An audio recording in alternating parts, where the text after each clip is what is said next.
الحمد للہ وکفی وسلام علی عبادہ الذین اصطفی اما بعد۔ سورہ یاسین شریف کے فضائل میں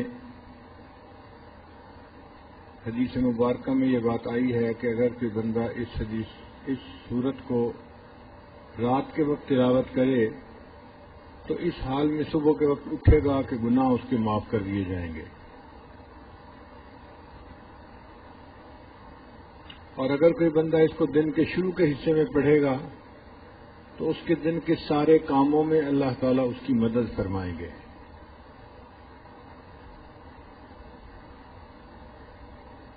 جنت میں اللہ تعالیٰ سورہ یاسین کی تلاوت فرمائیں گے، اور جنتی صرف 2 سورتیں پڑھ سکیں گے، سورہ یاسین اور سورہ طٰہٰ، باقی قرآن مجید کو اٹھا لیا جائے گا۔ اگر کسی بندے کی جان نکلنے والی ہو، آخری وقت ہو اور تکلیف میں ہو، اگر اس کے قریب سورہ یاسین کی تلاوت کی جائے تو اللہ تعالیٰ اس کے لیے روح نکلنے میں آسانی فرما دیتے ہیں۔ اگر کوئی مشکل پیش آ جائے تو سورہ یاسین کو مبین کے ساتھ پڑھنا بہت فائدہ دیتا ہے۔ کئی مرتبہ 40 مرتبہ سورہ یاسین شریف کو پڑھ کر دعا کرنا مصیبت کے ٹلنے کا سبب بن جاتا ہے۔ پھر نبی علیہ السلام نے ارشاد فرمایا، لِكُلِّ شَيْءٍ قَلْبٌ وَقَلْبُ الْقُرْآنِ یاسین، ہر چیز کا ایک دل ہوتا ہے اور قرآن مجید کا دل سورہ یاسین ہے۔ طالب علم کے ذہن میں خیال پیدا ہوتا ہے کہ آخر سورہ یاسین کو دل کہنے کی کیا وجہ بنی، اس میں کیا حکمت تھی؟ تو مفسرین نے لکھا کہ 3 عقائد بنیادی ہیں، ایک اللہ رب العزت کی وحدانیت، دوسرا نبی علیہ الصلوۃ والسلام کی رسالت، اور تیسرا مرنے کے بعد دوبارہ زندہ ہونا اور حساب کتاب ہونا۔ ان تینوں بنیادی عقائد کے بارے میں اس حدیث مبارکہ میں تفصیل دی گئی ہے، اس وجہ سے اس کو قرآن مجید کا دل کہا گیا ہے۔ بعض مفسرین نے کہا کہ اور صورتوں میں تو نبی علیہ الصلوۃ والسلام کے علاوہ دوسرے پیغمبروں کا تذکرہ ہے، یہ ایسی صورت ہے جس میں خاص مکہ والوں کا تذکرہ ہے۔ نبی علیہ الصلوۃ والسلام کی رسالت کی اللہ نے گواہی دی قسم اٹھا کر، جو نبی علیہ الصلوۃ والسلام کے لیے دلی سکون کا سبب بنی، اور ان کو تسلی دی اور مکہ والوں کا حال بیان کیا کہ یہ اگر آپ کی بات نہیں مانتے تو ان کے لیے تو فائدہ مند نہیں ہے آپ کی باتیں، مگر آپ کو اس ڈرانے سے فائدہ ہوگا، آپ کو دعوت کا ثواب ملے گا، آپ فکر نہ کریں، غم نہ کریں، ہونا وہی ہے جو اللہ تعالیٰ نے پہلے سے لکھ دیا ہے۔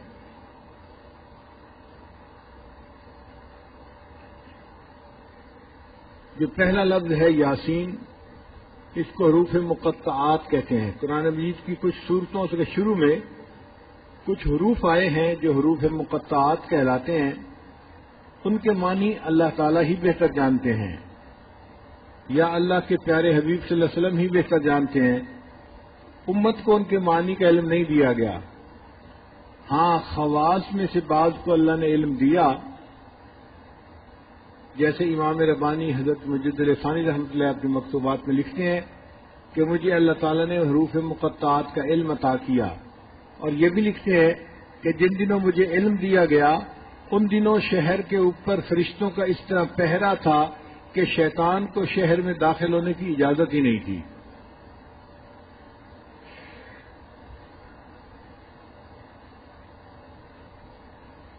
یہ حروف مقطعات 14 ہیں۔ اگر عربی زبان کے حروف تہجی کو دیکھا جائے تو وہ 29 ہیں، مگر ان میں حمزہ اور الف یہ ایک ہی جیسے حرف ہیں، ان کو اگر ایک سمجھیں تو کل حروف تہجی 28 بن جاتے ہیں۔ تو 28 میں سے 14 استعمال ہوئے اور 14 استعمال نہیں ہوئے۔ جو 14 استعمال ہوئے ان کے اندر بھی عجیب حکمت نظر آتی ہے۔ حروف تہجی کے 3 حصے بنتے ہیں، پہلا حصہ الف سے لے کر زال تک، اس میں سے اللہ تعالیٰ نے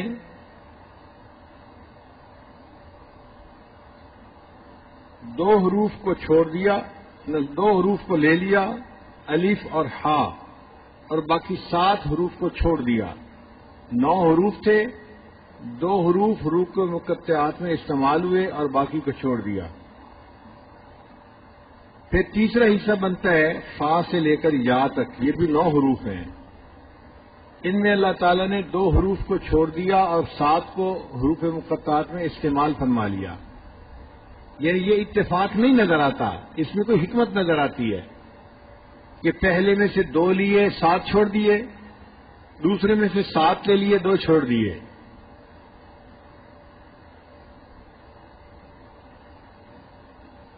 تو اب 7 اور 2 9 بن گئے۔ درمیان کے جو حروف تھے را سے لے کر غین تک وہ 10 بنتے ہیں۔ ان میں سے ایک حرف کو لے لیا گیا، ایک حرف کو چھوڑ دیا۔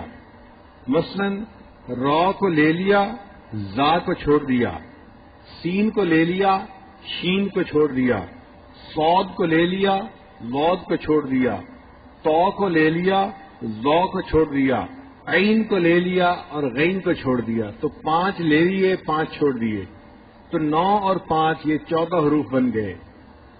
اب 14 حروف کو استعمال کرنے میں حکمت کیا تھی؟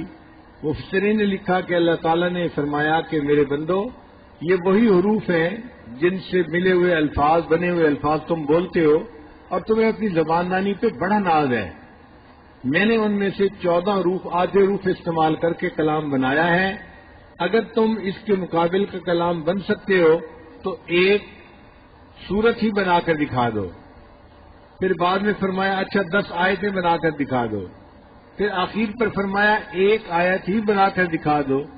اب سوچنے سمجھنے کی بات ہے کہ وہ قریش مکہ جو اسلام کے اتنے مخالف تھے، اپنی جانیں دینے کے لیے تیار تھے، اپنی اولادوں کو قربان کرنے کے لیے تیار تھے، اگر وہ اس علمی چیلنج کو قبول کر سکتے، ان کے بس میں ہوتا تو وہ اس کو کیوں نہ قبول کر لیتے؟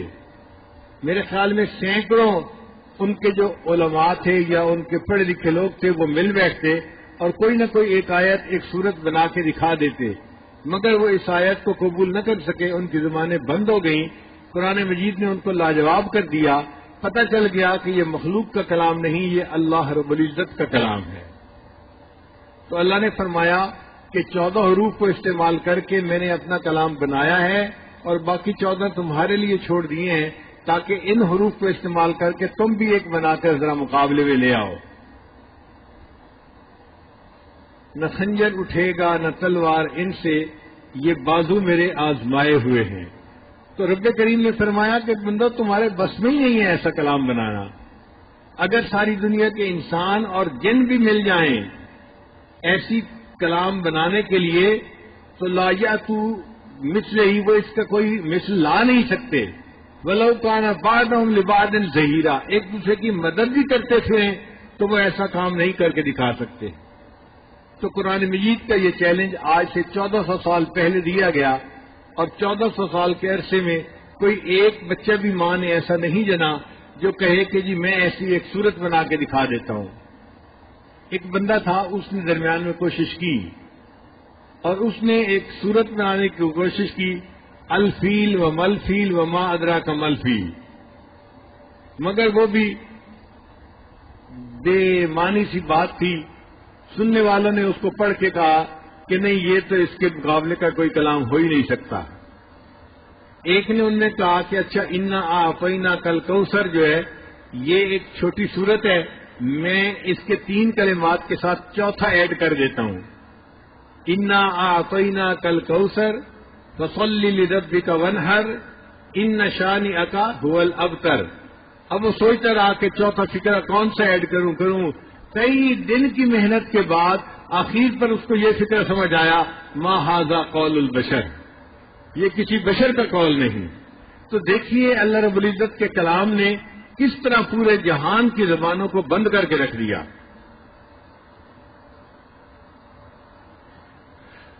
کچھ صورتوں کے شروع میں ایک حروف مقطعات میں سے ہے، جیسے صاد، فا، قاف۔ کچھ میں 2 حروف ہیں، جیسے حامیم، یاسین، توسین اور طٰہٰ۔ بعض کے آگے شروع میں 3 حروف ہیں، الف لام میم، توسین میم، الف لام را۔ بعض کے شروع میں 4 حروف ہیں، الف لام میم را، الف لام میم صاد۔ اور بعض کے شروع میں 5 حروف ہیں، ہا میم عین سین قاف، اور کاف ہا یا عین صاد۔ تو 1 سے لے کے 5 تک مختلف حروف آئے ہیں۔ بعض مفسرین نے کہا کہ ان کو اگر ملائیں تو ہو سکتا ہے کوئی اچھا لفظ بن جائے۔ انہوں نے کہا کہ بعض آیتوں کے سامنے آیا حروف مقطع الف لام را، اور پھر کہیں آیا حامیم اور کہیں آیا نون۔ اب ان کو ملائیں تو یہ الرحمن کا لفظ بنتا ہے۔ اللہ تعالیٰ نے اپنے نام الرحمن کے حروف کو مختلف صورتوں کے سامنے کیوں سجایا ہے، اس کی حکمت کو کوئی نہیں جان سکتا، یہ حکمت اللہ ہی بہتر جانتے ہیں۔ بعض نے کہا کہ جی الف لام میم، اس کا معنی یہ بنتا ہے کہ الف سے مراد اللہ اور میم سے مراد محمد صلی اللہ علیہ وسلم، اور ان کے درمیان واسطہ پیغام لانے والا پیغامبر جو ہے وہ جبرائیل علیہ السلام ہے۔ تو الف لام میم سے مراد یہ وہ کلام ہے جو اللہ نے بھیجا ہے محمد صلی اللہ علیہ وسلم کی طرف، اور اس کو پہنچانے والے جبرائیل علیہ السلام ہیں۔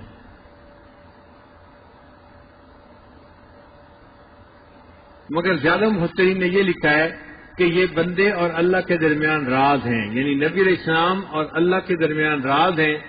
اللہ تعالیٰ نے اپنے محبوب کو کیا پیغام پہنچانا تھا یہ اللہ تعالیٰ ہی بہتر جانتے ہیں۔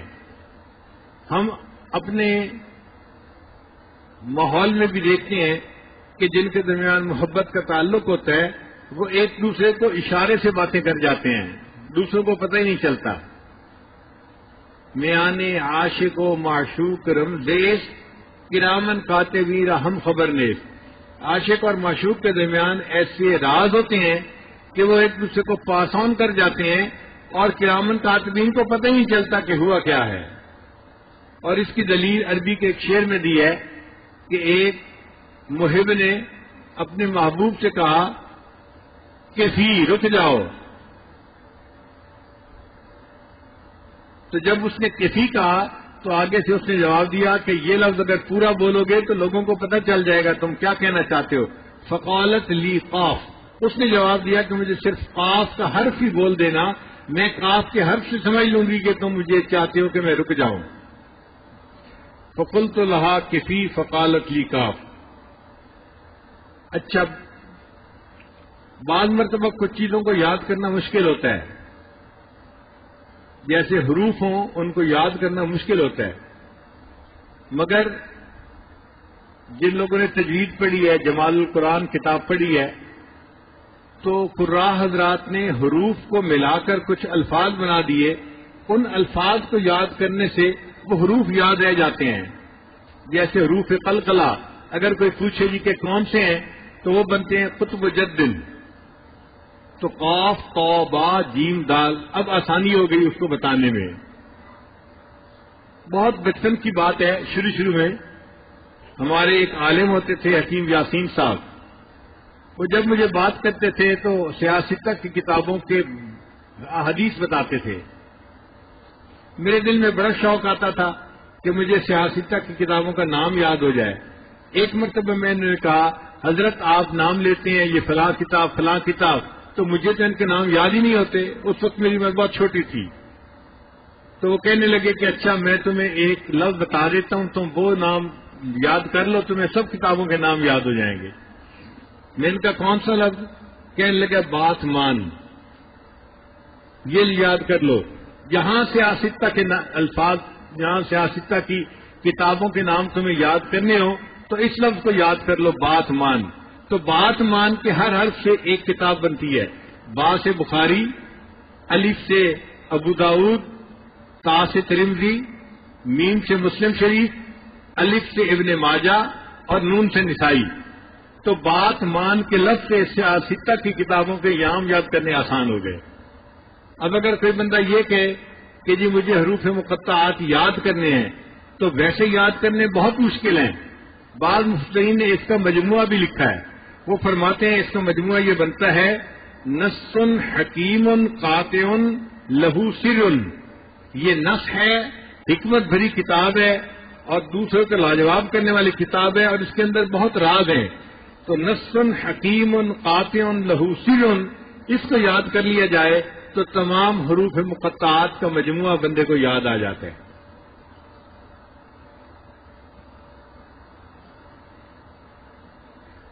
کچھ قرآن مجید کی ایسی صورتیں ہیں جن کے شروع میں الف کا حرف آیا ہے.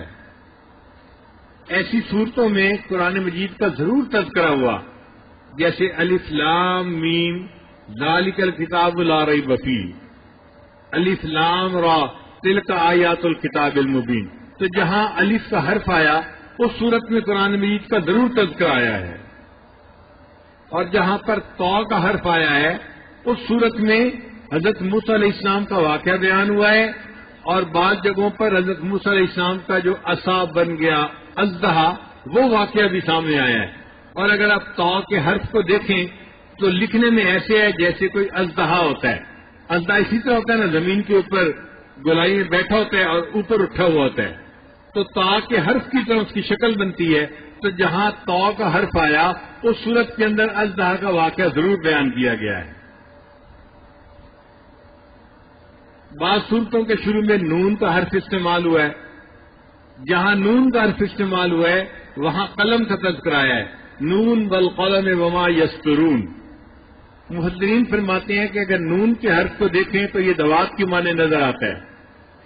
تو جہاں دوات کا حرف آیا وہاں پر اللہ نے قلم کا بھی تذکرہ کر دیا تاکہ قلم اور دوات کا تذکرہ اکٹھا ہو جائے. لیکن سچی بات یہ ہے کہ ان حروف مقطعات کی حقیقت کو اللہ تعالیٰ ہی بہتر جانتے ہیں. ہمارے تو اندازے اور تخمینے ہیں جو بعض حضرات مفسرین نے کیے ہیں.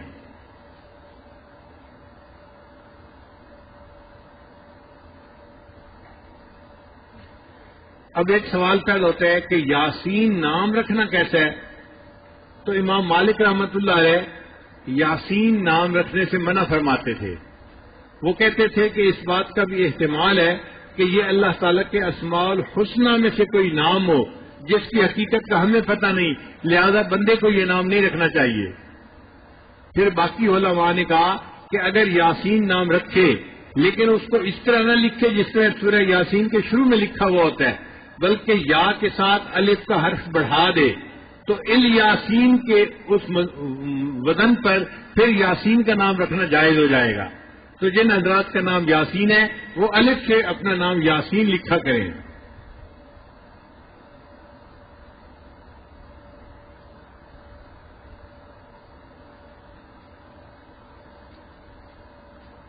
بعض مفسرین نے لکھا ہے کہ یہ نبی علیہ الصلوۃ والسلام کے مبارک القابات میں سے ایک لقب ہے، ایک نام ہے. قرآن مجید میں اللہ تعالیٰ نے بہت سارے انبیاء کو خطاب فرمایا لیکن ان کا ذاتی نام لے کر، جیسے یا آدم، یا نوح، یا زکریا، یا یحییٰ، یا ابراہیم، یا موسیٰ، یا عیسیٰ. تو اللہ تعالیٰ نے ان کے نام لے کر ان کو خطاب فرمایا. لیکن جہاں اللہ کے پیارے حبیب صلی اللہ علیہ وسلم کو خطاب کرنے کا موقع آیا، اللہ تعالیٰ نے ان کو اتنا عزت دی، اتنا ریسپیکٹ دی کہ اللہ تعالیٰ نے ان کے القابات سے ان کو یاد فرمایا. یا ایھا النبی، یا ایھا الرسول، یا ایھا المزمل، یا ایھا المدثر. تو اللہ تعالیٰ نے اپنے محبوب کی شان بڑھائی اور ان کے نام کو اللہ تعالیٰ نے صفاتی نام سے خطاب فرمایا. اور اسی طرح یہ جو یاسین ہے یہ بھی نبی علیہ الصلوۃ والسلام کا کوئی خاص نام ہے جو اللہ اور ان کے محبوب صلی اللہ علیہ وسلم کے درمیان راز ہے.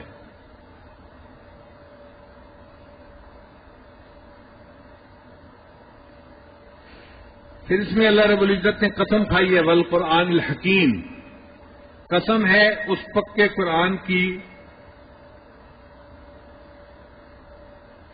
حکیم یعنی حکمت والا، یعنی اس قرآن مجید کی باتیں ایسی ہیں جو بڑی حکمت بھری ہیں. اور ایک معنی یہ کہ اس میں ایسی باتیں ہیں جو رہنمائی دیتی ہیں. بندے کو زندگی کی رہنمائی لینے کے لیے جب آنا پڑتا ہے تو اس کو قرآن مجید کی طرف سے رجوع کرنا پڑتا ہے. پھر اللہ تعالیٰ نے قسم اٹھا کر فرمایا انک لمن المرسلین، اے میرے محبوب آپ تو یقیناً بھیجے ہوئے میں سے ہیں، یعنی آپ رسول ہیں، آپ کو قسم اٹھا کر میں کہتا ہوں کہ آپ رسول ہیں۔ یہاں بھی ایک نقطہ یاد رکھیں کہ اللہ تعالیٰ نے باقی انبیاء کی رسالت کی بھی شہادت دی ہے قرآن مجید میں، مگر قسم اٹھا کر شہادت دینا یہ اعزاز فقط سید الانبیاء کو حاصل ہے، ہمارے آقا صلی اللہ علیہ وسلم کو حاصل ہے کہ اللہ نے قسم اٹھا کر ان کی رسالت کی گواہی دی۔ اور آپ سوچئے جب اللہ تعالیٰ نے قسم اٹھا کر گواہی دی ہوگی تو اللہ کے حبیب صلی اللہ علیہ وسلم کو یہ آیت پڑھ کے کتنی خوشی ہوئی ہوگی، اللہ نے میری رسالت کی گواہی قسم اٹھا کر دی ہے، میرے محبوب صلی اللہ علیہ وسلم کے دل کو تسلی ہو گئی ہوگی۔ پھر آگے بھی ایک بات فرمائی، علی صراط مستقیم، آپ بالکل سیدھے راستے کے اوپر ہیں، یعنی جس شریعت کی آپ تعلیم دے رہے ہیں یہ بالکل سیدھا راستہ ہے جو اللہ کی رضا حاصل ہونے کا ذریعہ بنتا ہے۔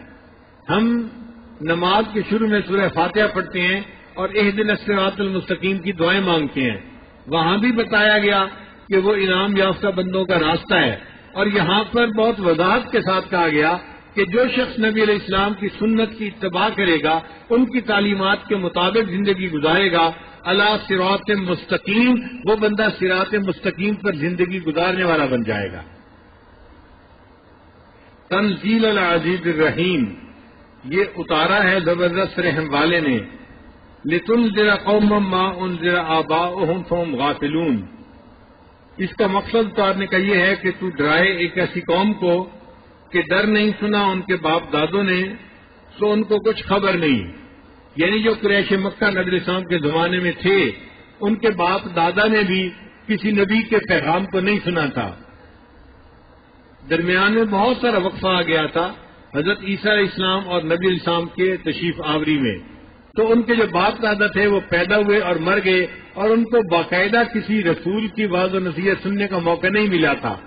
ہاں سنی سنائی باتیں تھیں ان کے پاس، جیسے انبیاء کی بات آگے چل پڑتی ہے تو انہوں نے سنی ہوں گی، مگر انہوں نے چونکہ کان ہی نہیں دھرے، اس پر ایمان ہی نہیں لائے، تو ایسا جائے کہ وہ غفلت کے اندر رہے اور انہوں نے اس ڈر سے کوئی سبق حاصل نہیں کیا۔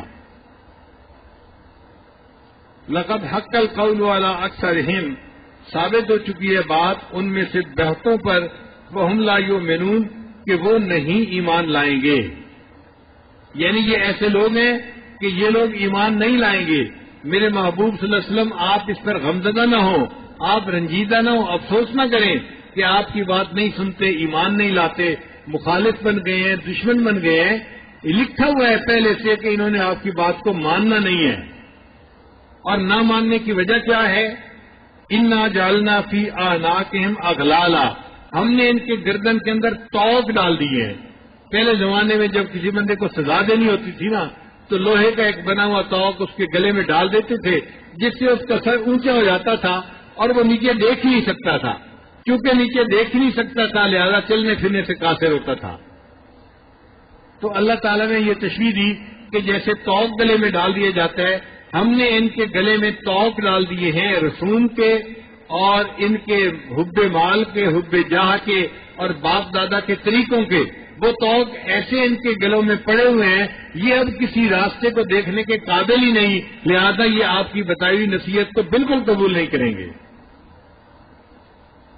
پھر آگے آیت ہے وَجَعَلْنَا مِن بَيْنِ أَيْدِيهِمْ سَدًّا وَمِنْ خَلْفِهِمْ سَدًّا فَأَغْشَيْنَاهُمْ فَهُمْ لَا يُبْصِرُونَ، اور بنائی ہم نے ان کے آگے دیوار اور پیچھے دیوار، پھر اوپر سے ڈھانک دیا سو ان کو کچھ نہیں سوچتا۔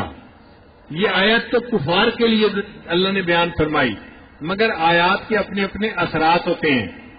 کل میں نے عرض کیا ہمارے حضرت مرشد عالم رحمۃ اللہ فرمایا کرتے تھے کہ جو آدمی رات کے وقت جنگل میں رہتا ہو یا کہیں باہر ویرانے میں نکلے تو وہ یہ آیت پڑھ لے سلام علی نوح فی العالمین، تو اللہ تعالیٰ اسے مضی چیزوں سے محفوظ فرما لیتے ہیں۔ فرمایا کرتے تھے کہ ہم بچے تھے باہر کھیلتے تھے مغرب کے بعد، تو ہماری مائیں ہمیں کہتی تھی بیٹا پہلے آیت پڑھو بعد میں گھر سے نکلنا، ایسا نہ ہو تمہیں سانپ بچھو کوئی ڈس لے، تو ہم پہلے یہ آیت پڑھتے تھے پھر نکلتے تھے، اللہ حفاظت فرما دیتے تھے۔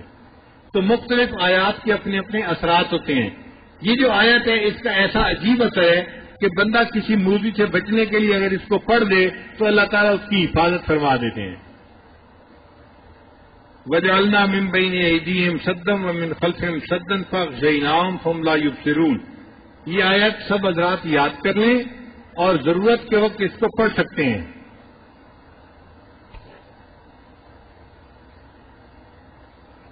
موذی سے بچنے کی کیا صورتیں ہو سکتی ہیں؟ مثال کے طور پر بعض جگہوں پر پولیس کا ناکہ لگا ہوتا ہے. ہمارے ملک میں تو اپنے پولیس والے ہیں، لیکن بیرون ملک میں کافر کھڑے ہوتے ہیں. وہ جب کسی مسلمان کو روک لیتے ہیں تو اتنی تفتیش کرتے ہیں کہ بندہ تنگ ہو جاتا ہے.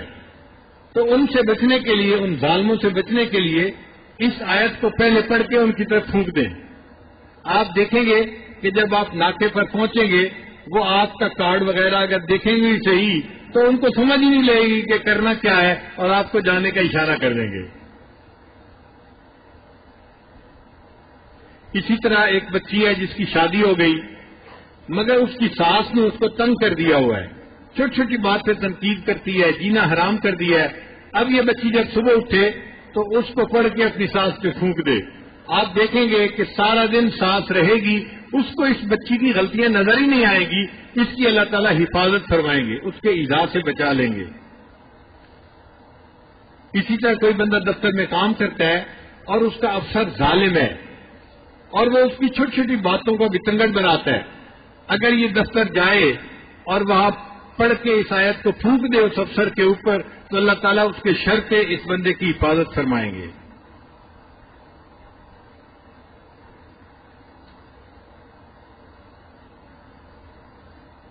پھر وہ خواتین جو دفتروں میں کام کرتی ہیں تو دفتروں میں کچھ لوگ ان کو مشکل وقت میں ڈال دیتے ہیں، تنگ کرتے ہیں. اگر دفتر میں ان کا کام کرنا ضروری بھی ہے، چھوڑ بھی نہیں سکتی نوکری، تو اس آیت کو یاد کر لیں.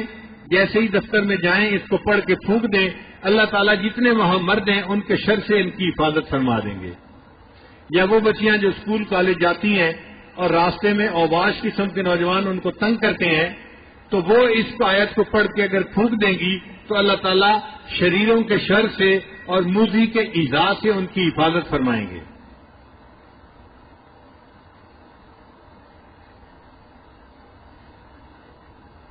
ہم نے اس کا تجربہ ہزاروں دفعہ نہیں لاکھوں مرتبہ کیا ہے. بلا شبہ لاکھوں بندوں کو بتایا، شاید 50,000 سے زیادہ آدمیوں کو تو میں نے یہ عمل بتایا ہوگا اور پھر ان سے پوچھا، ان سب نے تصدیق کی. جب ہم پڑھتے ہیں اللہ ہماری حفاظت فرماتے ہیں. اب میرا دل چاہتا ہے کہ اس تجربے کو اور وسیع کیا جائے اور ملک کے فوج کے نوجوانوں کو یہ بتایا جائے تاکہ اگر وہ دشمن کے سامنے لڑنے کے لیے جائیں اللہ ان کی حفاظت فرما لے. یہ جیسے پائلٹ ہے حملہ کرنے کے لیے جاتا ہے تو وہ اپنی فلائٹ سے پہلے اس آیت کو پڑھ کے اگر پھونک دے تو جہاں جائے گا اللہ تعالیٰ ریڈار پر اس کی حفاظت فرمائیں گے، دیکھنے والے اس کو صحیح طرح سے دیکھ بھی نہیں سکیں گے.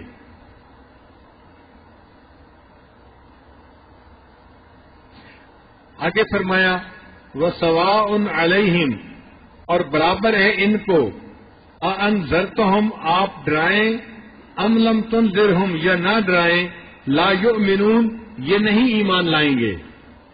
اب یہاں سوال پیدا ہوتا ہے کہ جب انہوں نے ایمان لانا ہی نہیں، برابر ہے ڈرانا یا نہ ڈرانا، تو ڈرانے کا کیا فائدہ؟ مفسرین نے لکھا کافروں کے لیے برابر ہے، مگر اے محبوب صلی اللہ علیہ وسلم اگر آپ ڈرائیں گے تو آپ کو تو ڈرانے کا عمل کرنے کا اجر ملے گا. آپ کے لیے برابر نہیں ہے، ان کے لیے برابر ہے، ان کو اثر نہیں ہوگا، مگر آپ کو تو دعوت کا ثواب ملے گا، آپ کو درجہ ملے گا. لہذا آپ اپنا کام کرتے رہیے، ان کے اوپر اثر نہیں ہوتا تو اس کی فکر مت کیجیے. پھر آگے فرمایا انما تنذر من اتبع ذکر، بے شک آپ تو ڈر سنائیں اس کو جو چلے سمجھانے پر. کچھ بندے ہوتے ہیں نا جو سمجھنے کے لیے تیار ہوتے ہیں تو ان کو نصیحت فائدہ دیتی ہے. کچھ بندے وہ ہوتے ہیں جو سمجھنے کے لیے تیار ہی نہیں ہوتے، ان کو نصیحت فائدہ نہیں دیتی.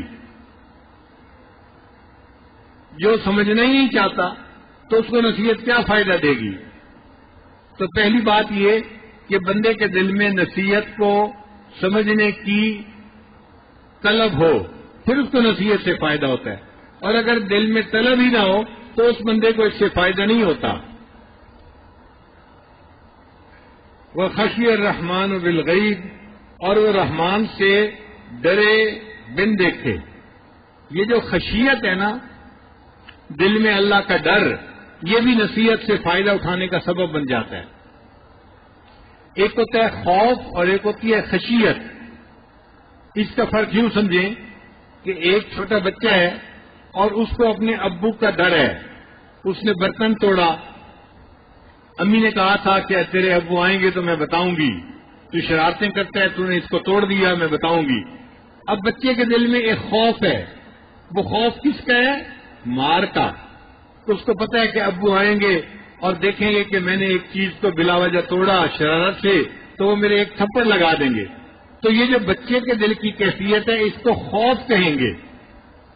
اور ایک یہ ہوتا ہے کہ بیوی کو یہ ڈر ہوتا ہے کہ اگر میرے خامند کو میری کسی غلطی کا پتہ چل گیا، وہ مجھ سے ناراض ہو جائے گا، میری زندگی عذاب بن جائے گی۔ یہ جو بیوی کے دل کی کیفیت ہے نا، اس کو خشیت کہتے ہیں۔ اس کو تھپڑ لگنے کا ڈر نہیں ہوتا، جوتے لگنے کا ڈر نہیں ہوتا، اس کو ڈر یہ ہوتا ہے کہ میرا خامند مجھ سے ناراض ہو جائے گا اور میں اس کے محبت کے تعلق سے محروم ہو جاؤں گی۔ یہ جو محرومی ہے، اس کا ڈر دل کے اندر، اس کو خشیت کہتے ہیں۔ اس لیے جو علماء ہوتے ہیں نا، وہ اللہ کی خشیت کی وجہ سے گناہوں سے بچتے ہیں اور برائی سے بچتے ہیں۔ انما یخشی اللہ من عبادہ العلماء، بے شک علماء ہی خشیت کی وجہ سے اللہ تعالیٰ سے خوف کھانے والے اور ڈرنے والے ہوتے ہیں۔ جن کے دل میں اللہ کی خشیت ہو، اللہ فرماتے ہیں فبشر بمغفرۃ واجر کریم، تو ان کو خوشخبری دے دو معافی کی۔ جو بن دیکھے اللہ سے ڈرے گا، اللہ اس کے گناہوں کو معاف فرمائیں گے، واجر کریم، اور ان کو بڑا کریم اجر عطا فرمائیں گے۔ مفسرین نے لکھا کہ کریم سے مراد ذات کریم بھی ہو سکتا ہے، ایسا اجر عطا فرمائیں گے کہ جو اجر دیتے وقت ان کا اکرام کیا جائے گا۔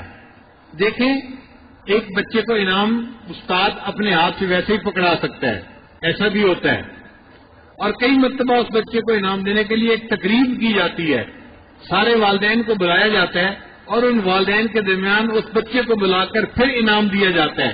یہ تقریب کے ساتھ انعام ملنا ہوا، عزت کے ساتھ انعام ملا۔ بندے کو انعام ملنا تھا، اس کو پریزیڈنٹ ہاؤس میں بلا کر انعام دیا گیا۔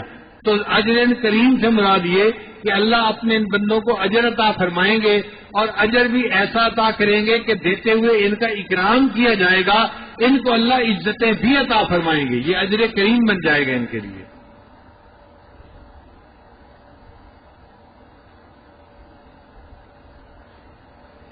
پھر فرمایا انا نحن نحیی الموتى، بے شک ہم ہی زندہ کرتے ہیں مردوں کو، ونکتب ما قدموا، اور لکھتے ہیں جو وہ آگے بھیج چکے، وآثارہم، اور ان کے آثار یعنی جو نشان پیچھے رہ گئے، وکل شیء احصیناہ فی امام مبین، اور ہر چیز کو ہم نے لوح محفوظ کے اندر محفوظ کر دیا ہے۔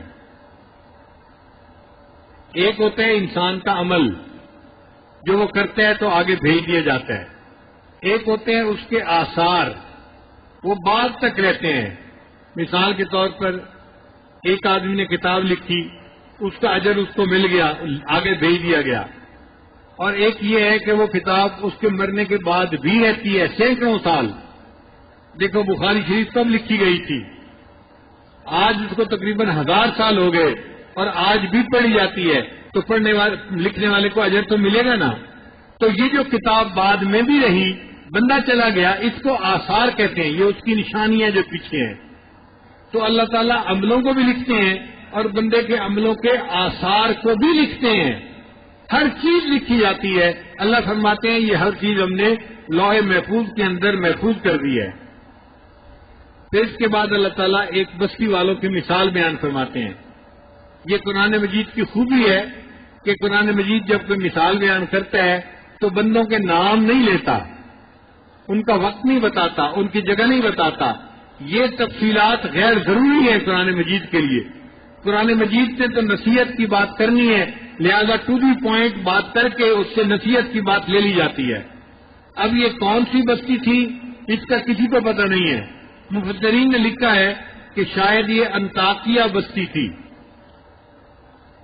اللہ نے اپنے 2 رسولوں کو بھیجا، انہوں نے دعوت دی مگر قوم نے دعوت کو قبول نہ کیا. پھر اللہ تعالیٰ نے ایک تیسرے رسول کو بھی ان کی تقویت کے لیے بھیجا، انہوں نے تیسرے کی بات کو بھی رد کر دیا. جب تینوں کی بات کو رد کیا تو ایک آدمی تھا، حبیب اس کا نام تھا، اور وہ کارپینٹر تھا، اور شہر کے ایک کنارے کے اوپر وہ اپنا کام کرتا تھا اور اپنی عبادت میں لگا رہتا تھا. اس کے دل میں ایمان تھا. جب اس نے یہ بات سنی تو وہ دوڑتا ہوا آیا اور اس نے آ کے اپنی قوم کو کہا کہ اے قوم، یہ رسول تمہیں اللہ کی طرف بلا رہے ہیں، تم ان کی بات کو مان لو، اس کا انکار نہ کرو. اللہ فرماتے ہیں اذ ارسلنا الیہم اثنین، ہم نے 2 رسولوں کو ان کی طرف بھیجا، فکذبوہما، انہوں نے اس کو جھٹلایا، فعززنا بثالث، پھر ہم نے ان کو قوت دی تیسرے کے ساتھ، فقالوا انا الیکم مرسلون، تینوں نے کہا ہم آپ کی طرف بھیجے ہوئے رسول ہیں.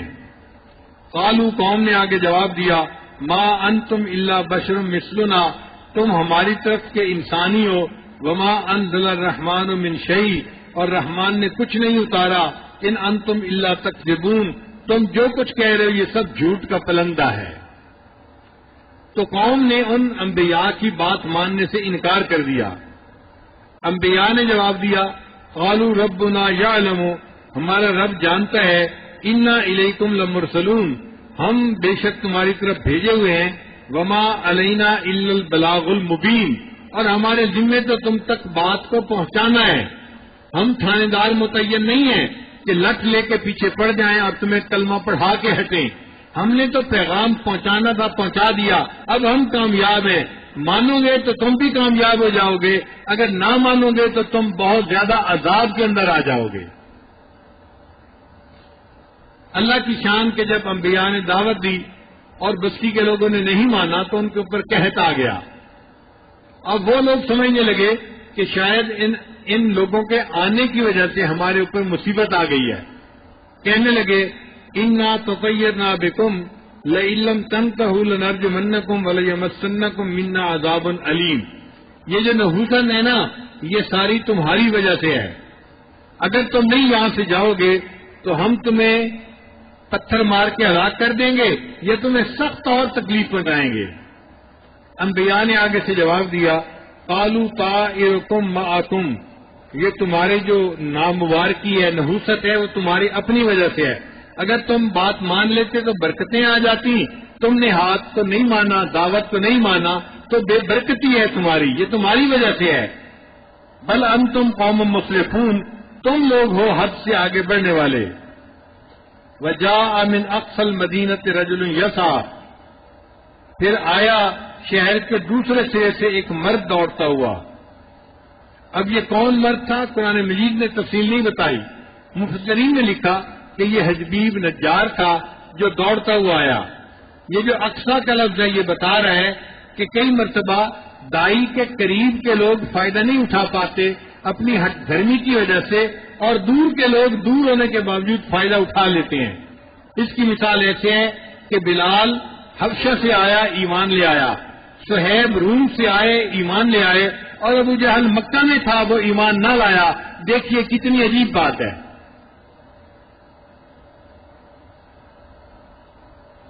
قال یا قوم اتبعوا المرسلین، بولا اے قوم چلو اوپر بھیجے ہوئوں کی راہ پر. اتبعوا من لا یسألکم اجرا وهم مہتدون، پھر اس نے ایک دلیل دی. اس نے کہا کہ ان کے سچے ہونے کی دلیل یہ ہے کہ یہ تم سے کوئی معاوضہ نہیں مانگ رہے، تمہیں نصیحت کر رہے ہیں اور معاوضہ اللہ سے مانگتے ہیں. یہ ان کے سچے ہونے کی دلیل ہے.